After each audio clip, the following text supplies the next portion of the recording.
let's see.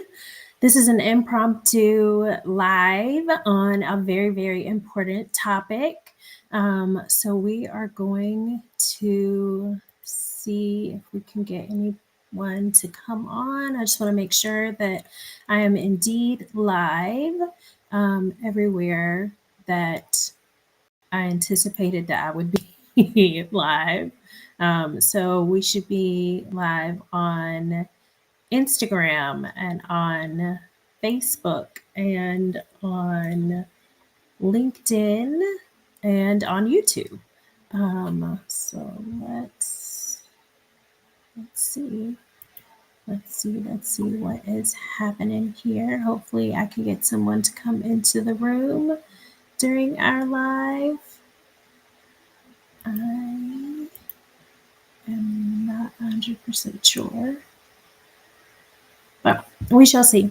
I am probably going to go ahead and get started, looking off to the side just to make sure that, like I said, I'm live everywhere that I'm supposed to be live. Yeah, I'm just not going to worry about it.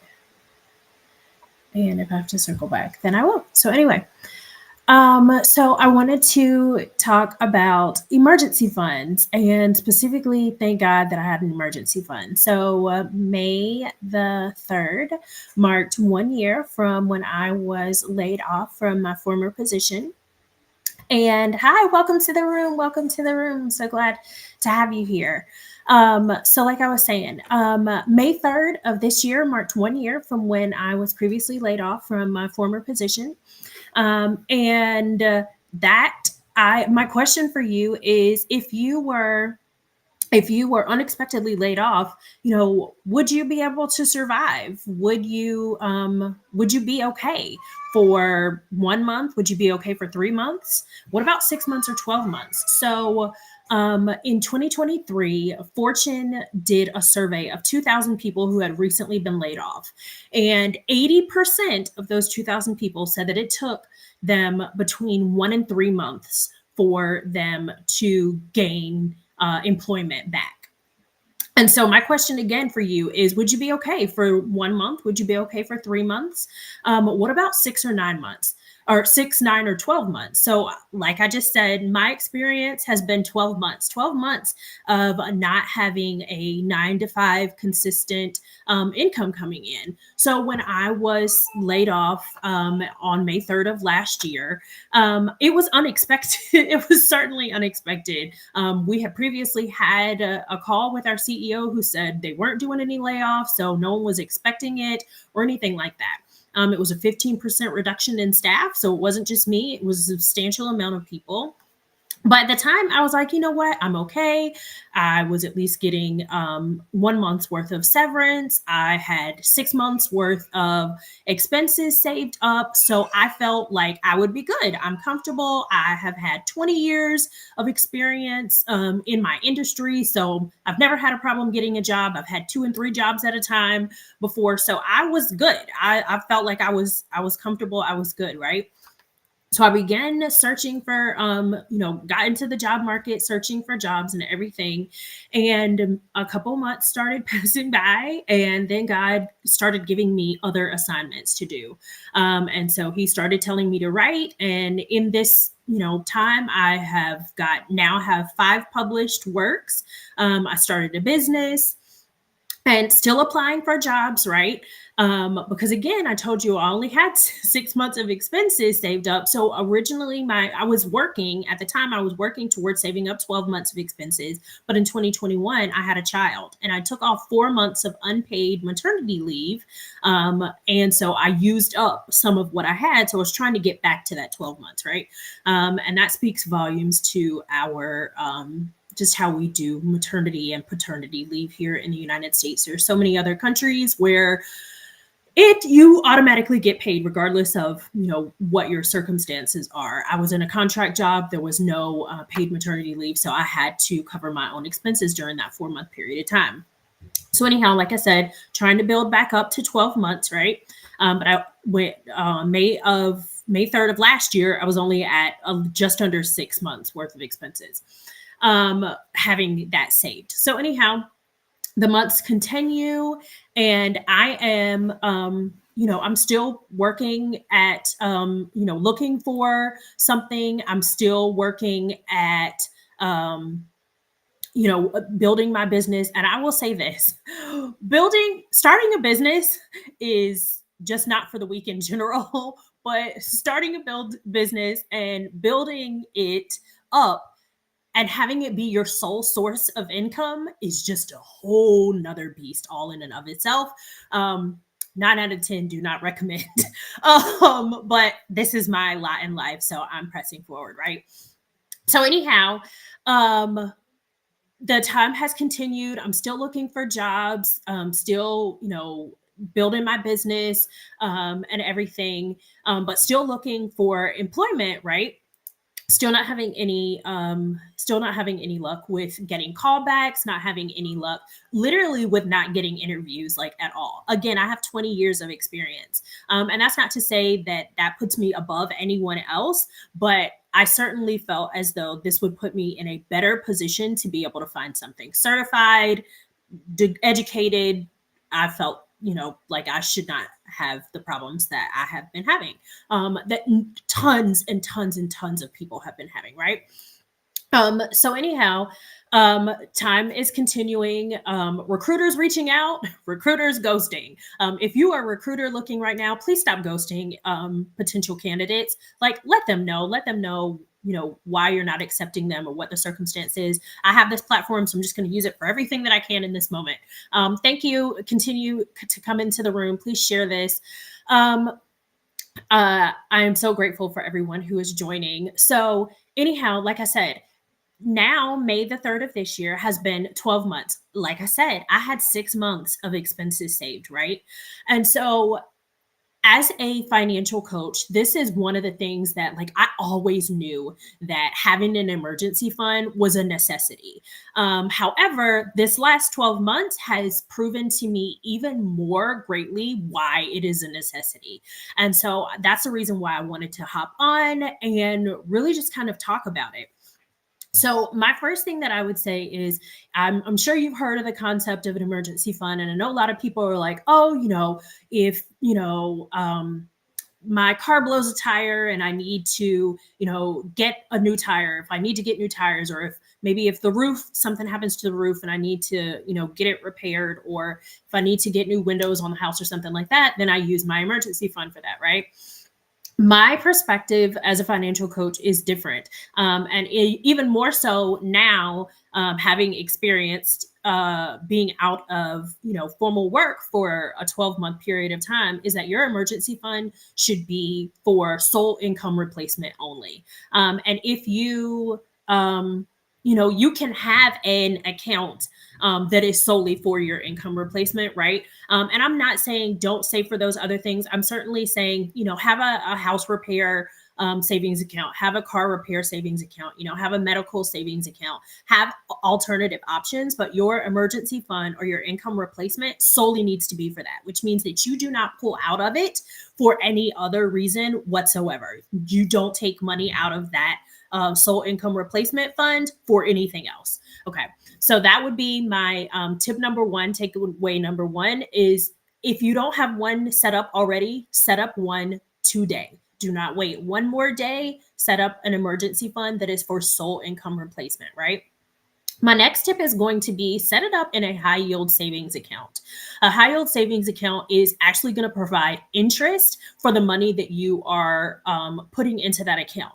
The average person has their money at, and I have nothing against, traditional banks or traditional savings accounts, but they have it at, Wells Fargo or Chase or Bank of America, and their interest rates are typically 0.01 to 0.02. You may have a stretch of 0.04 if you have, 25, 50, 60, $80,000 in there. But 0.04 interest on $80,000 is pennies on the dime, in comparison to having 4.75% interest for those funds. So regardless of how large or small you're starting out with that account, find a high yield interest savings account and put your emergency fund into a high yield savings account. Again, you are going to be earning money off of that. while it's just sitting there. And why do I say put it in a high yield savings account versus potentially investing it?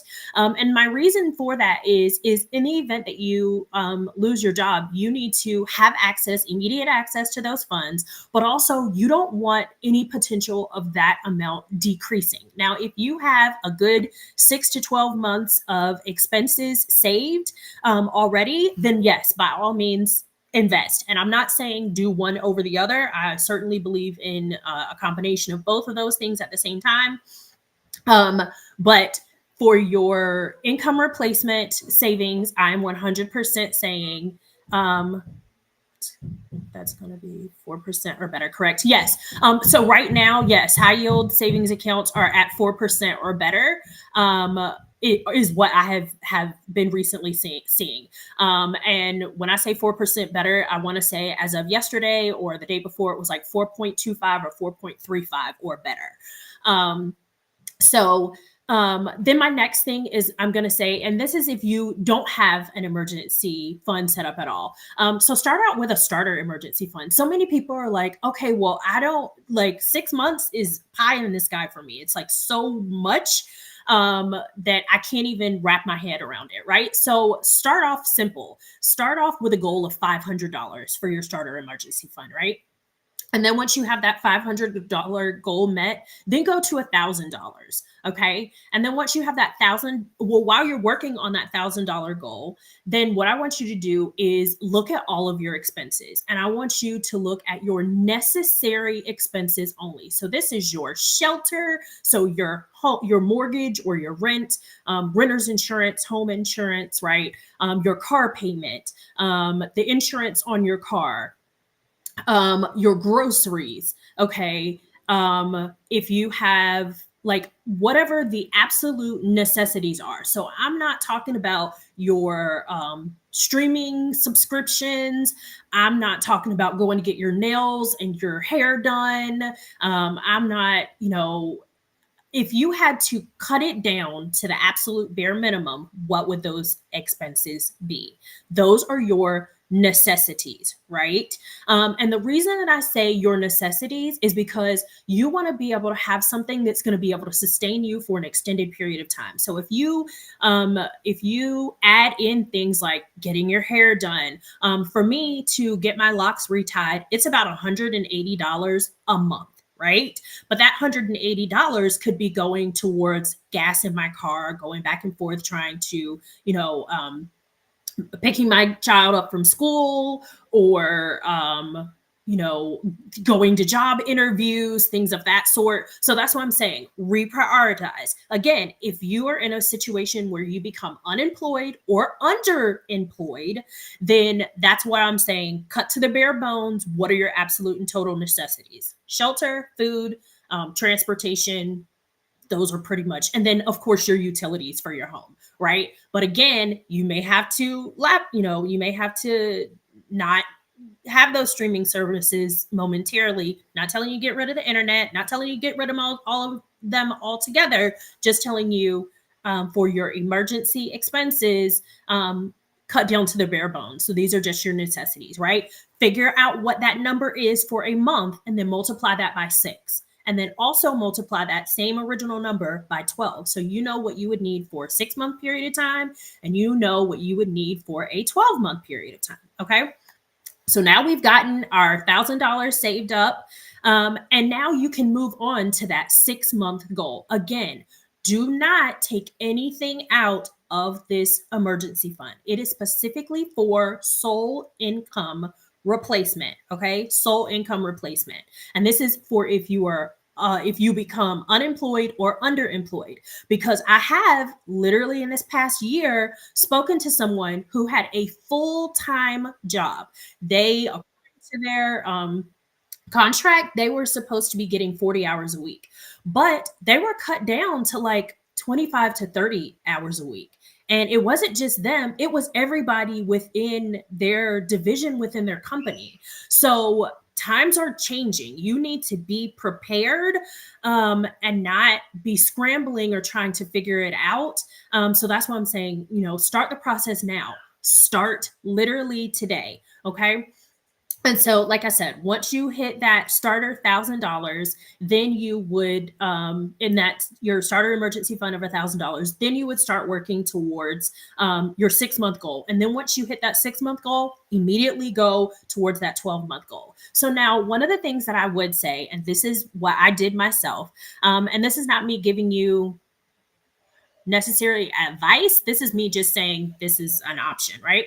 Um, so once I had about 3 months of expense. Well, I had, like I said, roughly 6 months of the expenses saved. I left 3 months of it in my high yield savings account, but at the time, bonds were very, like, the interest on bonds were very high, and so I put half of it, 3 months worth of it, over into bonds, and I earned substantial interest on those while they were over there. And so it worked well for me. So that's what I'm saying.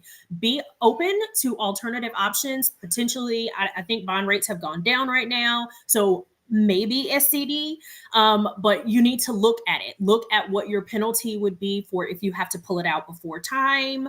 Um, Consider if the interest rate you're getting is enough, high enough, if there is a high enough additional interest rate that you would be getting if you put it in a CD, versus leaving it in your high yield savings account. So you do have some flexibility there, but like I said, at least have half of that where you have literally immediate access to it, and then the other half of it you potentially, could put somewhere else. I do not suggest that you invest it. Again, investing it leaves it open for the opportunity that the amount could decrease some, because the market fluctuates on literally on a minute by minute basis, and we're not trying to lose any of this money that we have saved. Your emergency fund, sole income replacement, needs to be something that is more stable. We're trying to grow it quicker, but we don't want to lose any of it at all.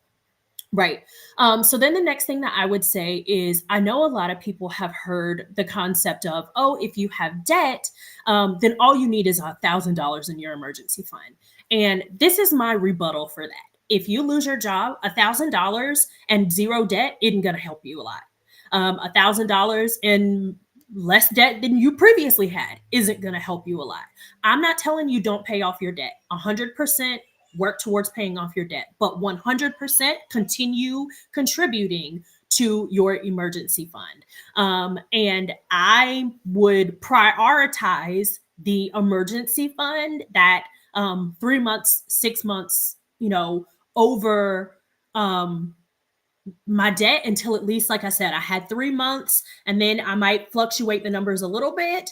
And then once I got to 6 months, then I would, kind of shift things a little bit more and work a little bit more towards the debt portion of it. But I would not, in any circumstance, and this is just me, this is just Laura's opinion. I know that there are other experts that are like, oh, no, you just have $1,000, you should be fine. Let's go ahead and pay 100% of our debt off.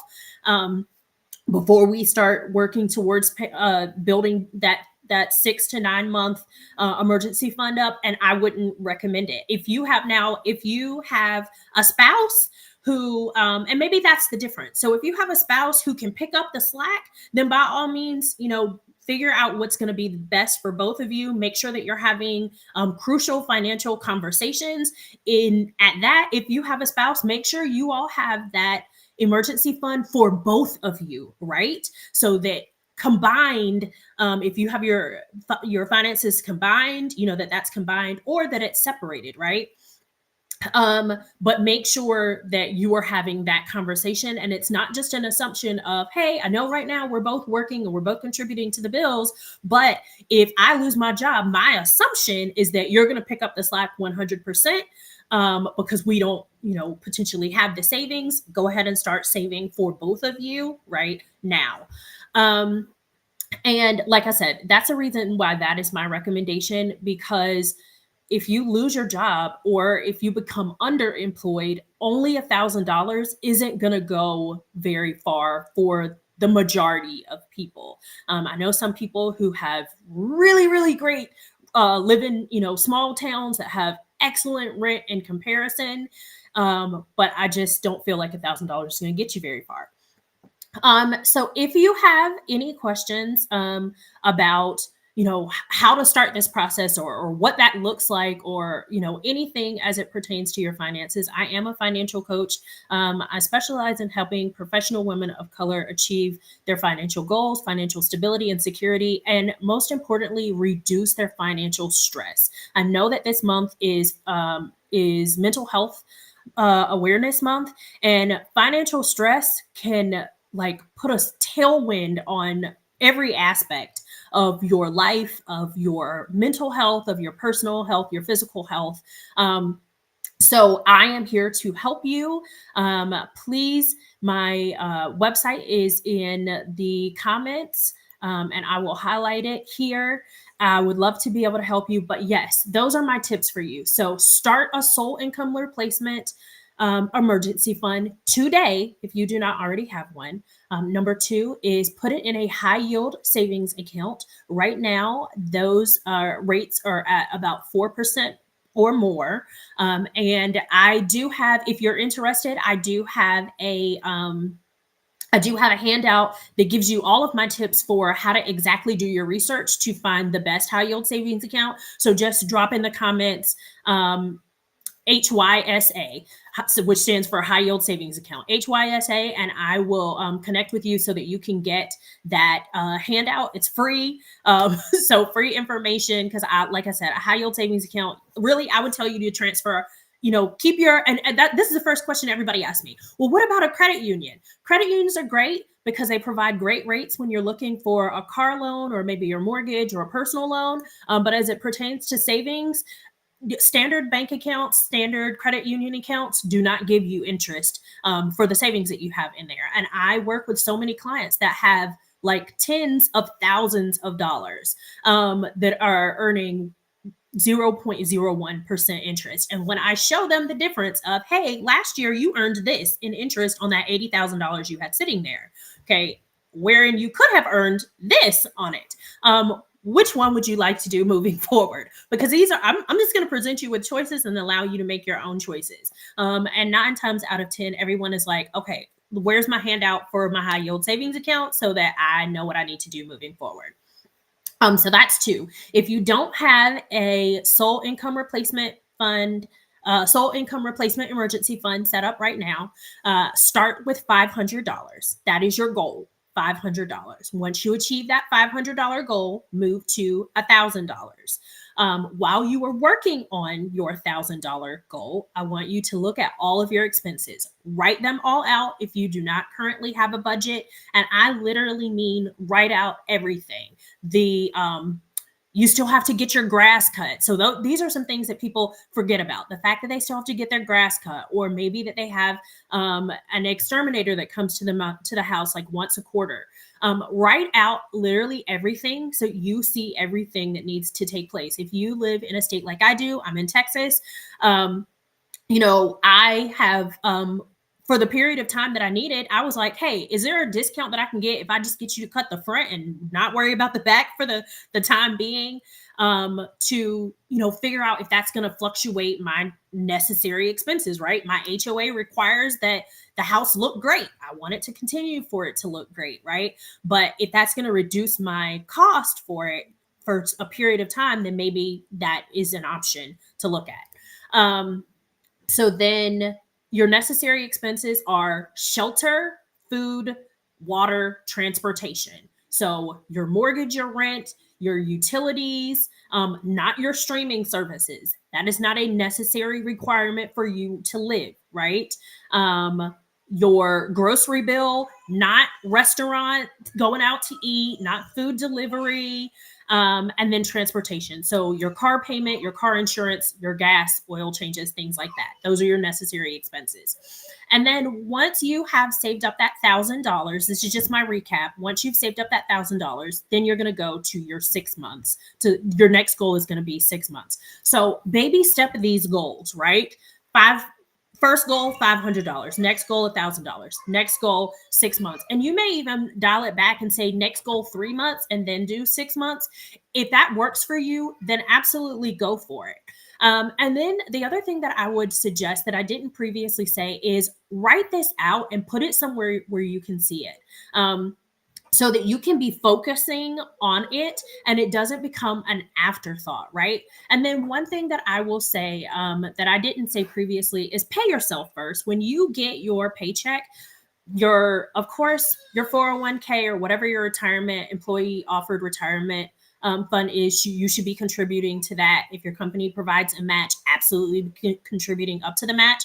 But then next, pay yourself first, which is putting money into this emergency savings fund. That is before any of you pay any of your bills. And this is the reason why I tell you to pay yourself first. Because if you start paying other things, then everything else is going to eat up everything. Something is going to come up and it's going to eat it up, and it's not going to go into that savings. And that is your money. That savings, like I said, is your income replacement. Centerpoint Energy, that's who we have, or that's who I have here. They're going to get their money. I'm not telling you not to pay your utilities or your mortgage or your rent or whatever the case may be. But what I am telling you is pay yourself first, make sure you're taken care of and your needs are taken care of, before you start paying the debtors and creditors and everyone else. So that is what I wanted to come on and say today. I'm doing fine, despite my 12 months since being employed. I am still looking. But like I said, I'm so grateful. I'm so grateful to God that I had an emergency fund. He stretched it far beyond what I thought that it could do. And then my business is slowly but surely growing as well. But I had to get this information out here. Like, I sat on it for a while and was like, oh, I don't know. But it's just so, so important. And I never want anyone to be in the position where unfortunately you are unexpectedly laid off and you are stunned because you have nothing and you have not planned or prepared. Risk mitigation is part of my corporate career, what I did in my corporate career. And this, in my opinion, is part of risk mitigation. You know that there is a chance that you could, get laid off unexpectedly, especially with the way that things are going. Economic downturns seem to be occurring consistently now. And so I just want you to be prepared. Again, if you need any assistance, please do not hesitate to reach out to me. My website is there on the screen, journeytogenerationalwealth.com. And if you want the handout on how to research a high yield savings account, then drop HYSA, just those letters, HYSA, high yield savings account, in the comments, and I will connect with you to get you that handout. Thank you so much. Please like, comment, share this post, and definitely share it to someone else. I am very big on increasing the knowledge of financial literacy in my community, and everyone needs to know this information. All right, have a good one, guys.